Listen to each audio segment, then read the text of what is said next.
தோஷம் சிவன் நஞ்சுண்டதால் வந்த நேரம்.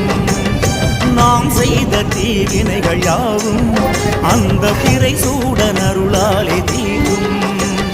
நாரணன் விடையாக நந்தியின் கொம்பிடையில் சிவனாடும் நேரம் இது. சிவன் வரும் சுகமான நேரம் இது.